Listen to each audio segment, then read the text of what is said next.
అందరికీ నమస్కారం. Welcome to Siriraj food. నేను మీ సిరి. ఈరోజు మన వీడియోలో చాలా టేస్టీగా, జ్యూసీగా రవ్వ లడ్డూని పాలలో నానబెట్టి కొత్తగా తయారు చేద్దాం.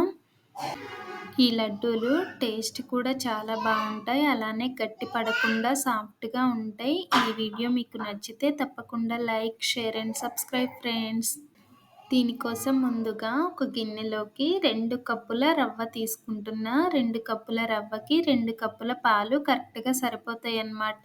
2 కప్పుల బొంబాయి రవ్వ, ఉప్మా రవ్వ అంటాం కదా! ఆ రవ్వ తీసుకొని 2 కప్పుల కాచిన పాలు కానీ, పచ్చి పాలు కానీ పోసి ఒక 10 నిమిషాలు, 15 నిమిషాల పాటు రవ్వని పాలల్లో నానబెట్టుకోవాలి. ఈలోపు మనం ఒక మిక్సీ జార్ తీసుకొని 2 కప్పుల రవ్వకి 1 కప్పు పంచదార కరెక్ట్‌గా సరిపోతుందన్నమాట. పంచదారని పొడి పట్టి పక్కన పెట్టేద్దాం. చూసారు కదా! రవ్వ అయితే నానిపోయింది. ఇలా నానిన తర్వాత ఒకసారి బాగా కలిపేసి గ్యాస్ మీద మందంగా ఉండే గిన్నె కానీ, నాన్ స్టిక్ ప్యాన్ కానీ, ఇలా అల్యూమినియం కానీ మందంగా ఉండేది పెట్టుకొని 2 స్పూన్ల నెయ్యి వేసుకొని ముందైతే సన్నగా కట్ చేసిన పచ్చి కొబ్బరిని ఫ్రై చేసుకోవాలి. కొబ్బరి వేగిన తర్వాత పక్కకి తీసేసి ఒక చిన్న కప్పు బాదం పలుకులు, ఒక చిన్న కప్పు జీడిపప్పు పలుకులు వేసి వీటిని దోరగా వేయించుకోవాలి. ఇవి వేగిన తర్వాత ఒక చిన్న కప్పు కిస్మిస్ కూడా వేసి ఇవి కూడా వేయించుకొని అన్నింటినీ పక్కకి తీసేద్దాం. ఇప్పుడు మళ్ళీ అదే నేతిలో మనం ముందే నానబెట్టి పెట్టుకున్న రవ్వ ఉంది కదా! రవ్వ వేసి గ్యాస్ మీడియం ఫ్లేమ్‌లో పెట్టుకొని చక్కగా కలుపుతూ ఉన్నామంటే పాలనేవి ఇనికిపోయి రవ్వే మిగులుతుంది.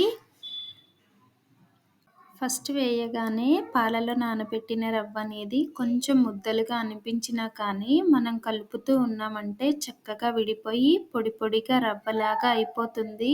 ఇలా అవుతున్నప్పుడు ఒక్క స్పూను నెయ్యి వేసుకుంటూ దీనిని చక్కగా కొంచెం కలర్ మారే వరకు ఫ్రై చేసుకోవాలి.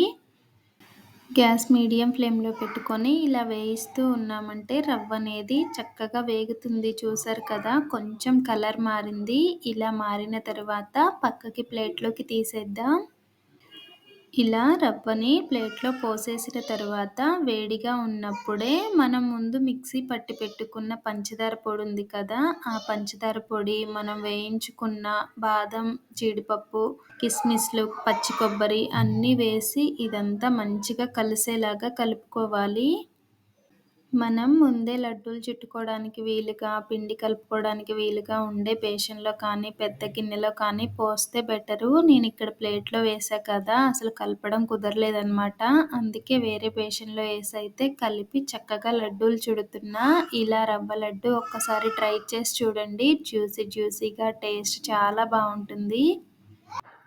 ఈ వీడియో మీకెలా అనిపించిందో కామెంట్ చేయండి. ఈ వీడియో మీకు నచ్చితే తప్పకుండా లైక్ చేయండి, షేర్ చేయండి, సబ్స్క్రైబ్ చేయండి. రేపు ఇంకో మంచి వీడియోతో మళ్ళీ కలుసుకుందాం. By bye friends.